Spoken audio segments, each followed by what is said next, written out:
Taua le whailo inga lea ma le Palemia, ai maise, o lea fo iwa sila mai le to tele, o le au faitio, ma le au loto leanga, ma le au tau whaalea, e whapea. Ua tau fia le fionga le Palemia, le avanoa e whailoa iai, ma le au tustala, ma le au faasalalau I Samoa. A leo umalanga mai, e si I maiwin, ma si ngase mai. A leo ua talo lana fontanga. Manisi o le au faasalalau, ma le au tustala I New Zealand nei. Ia te au, iau te le tio. Na ona u whaaftai o le anga le leo, o le atua ma le musmusunga o tu ui, I le fionga le Palemia. O lona whaatua tuanga. O mea o lo sao noa iai ma le tō whaa le malo. O tangata I o lo iai lana whaatua tuanga. Ia, a lo whaa longo iai.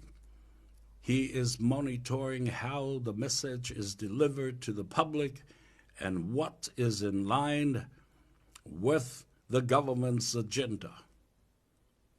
Iun, wa tina e le atunu, ale whainga malo o iei nei, o ana Paul Kalambe, ina ia manuia Samoa, na te talitonu. E le whapena uma le au tustala. E le whapena uma le au faasalalau. Ai au te tino atu I le mea lea. E le mawhai lawa. O na tāwa vai ese winga ia whale tangata.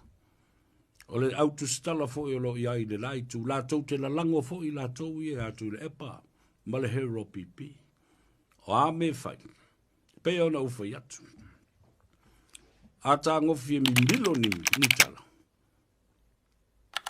O le mea lava le nā. O le me le sao, o le afasa, o le me siri ona se, o le a mimiloa saolo. O le faitio ngalana, ai awatau te popole. O tau sila ia, womana sao noa le fionga le Palemia. O le taimi nei, se I faisi na malolonga, se I toi tilo masasa le fau. Mo o tau ma le mambalu o le au tustala I Samoa, le se senga le lua o le ta ua mai e Tama'i to ida le o Peataga ma le Tama'i. Mai na I Sydney. Whamai, o lātou te le mana o mia, le whaarapo pitonga o le Joas, I o e sao, au te li whētu, tau te mana o mia. Ai au te tala noa, ma watu le tuwalalo. E le tau fia le Joas au tau faasalalau, o le whaalavelave. O I lātou uma ia o le stala I lalo le Joas. They are mainstream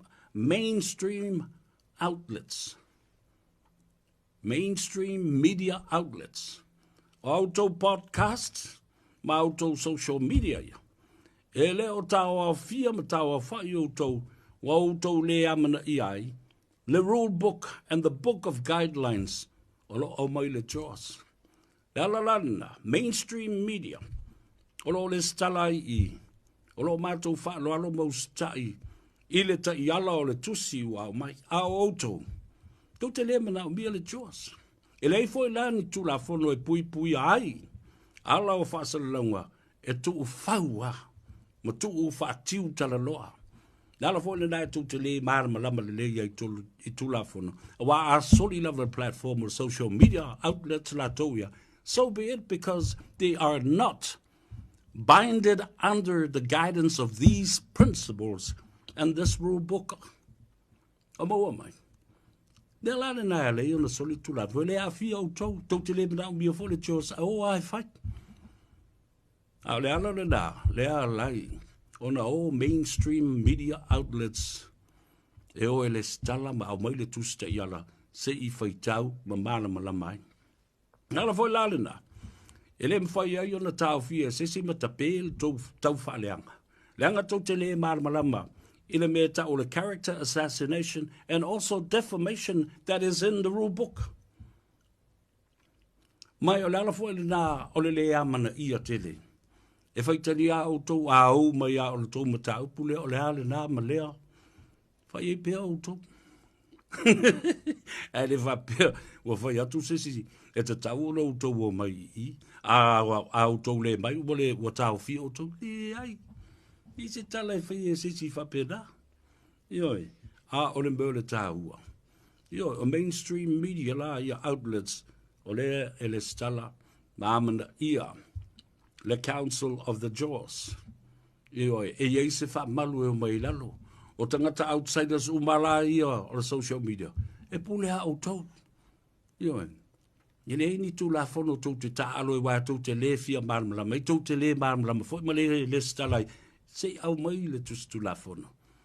Se I whai mata I ala. E wha tonu folau wai. Isi a tātou wā mio. Ale mea ne. O mai mati la tina ma whai mai. We don't need no jaws. Ia lena.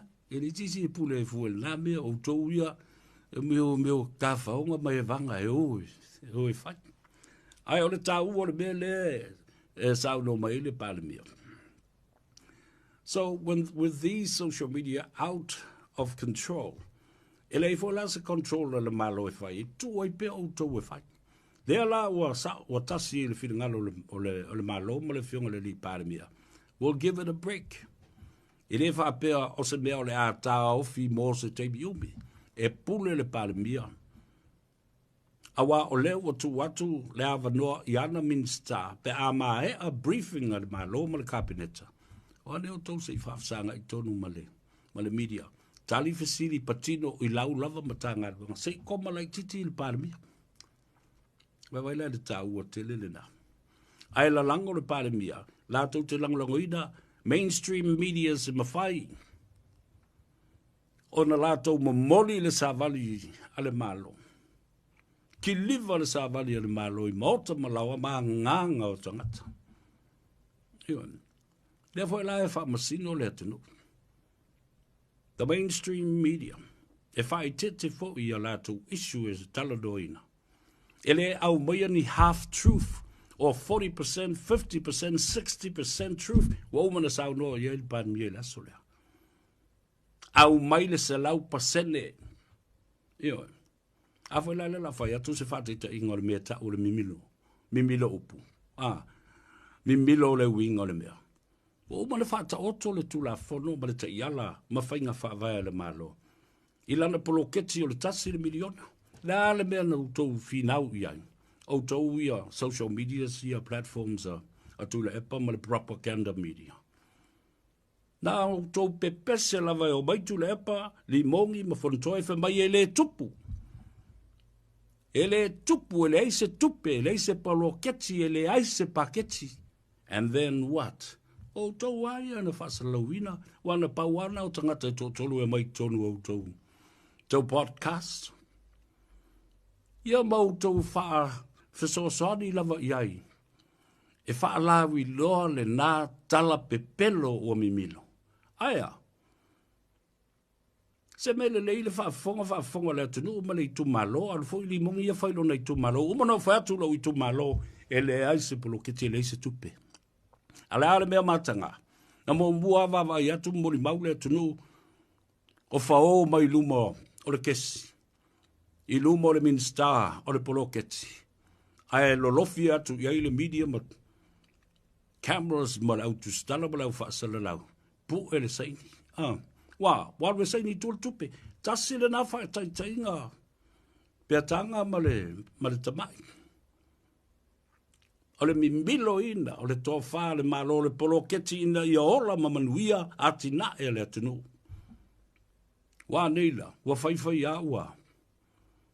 Wa tupu, maola. Wa le lopo le asisi mea. Po le a le whautanga le malo, le whaunga ina o tupe malato mea I whono whaavai mo lea. O le taimi o le malo. O tupe a tangata uma o loo Faasoa e le malo I lana whaato whala inga. Ion. Na tau pule fo I o tau. Ino tau vai taimi e whaase fulu mon tupu tau sanga. Le hei ase sina whai atu sa I ngā uma le malo si anga, mambe umana. O le mea le nā ua tupu. Wa o tau le mawhai ona sa ia o tau loto. Wa o mai I le vai tau, wa ola matupu le atina e o le atunu, wa o ilunga le piliona, siri atu le piliona, ai tau tele I maua lava.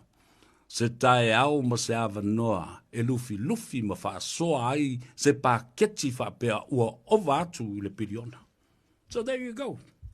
There's one of the finest example of it. Mi milo upu, ai e moi fonga leka. O le mi milonga fo le nao le upu. Ma le anava tau lea. Ele o se mea le lei mo outou, ai sea, ele manuia ai le atunu. E whātau te e ai le atunu ono le whaalongalong se atu I a outou faasalalau na. O nā vea lea ma awala, e puni tia ai le faitotoa. Mo wha manuianga e sa saa malingi atu I tangata nei. Tangata wai, tangata le tumalo, tangata Samoa uma. Outou se sila la. Can you see the negative impact that you have on your podcast? And continue to encourage those members of parliament, and you are also encouraged to deliver the same sad, negative message across the board. People are watching, and people are not stupid. They know exactly the mea le nā outou, o iai aisea, ti ngā le loto. Wa le iai totonu, o le li o lea, e lufi ai le manuia mo le atunu. Now they're only wish it was us. Aia, e li to e finangalo le atu e to avatu se avano ia te outou, tau te tu, wai ma le tā, ma le sasa I tangata, ma le pule tutu, ma le pule outou, I le tasuinga o tū la fono, ma le mea whaalu I lea mea, ma le mea whaalu I lea mea. Manuia ia, mana o tangata I iso tanga, I si au kou menti.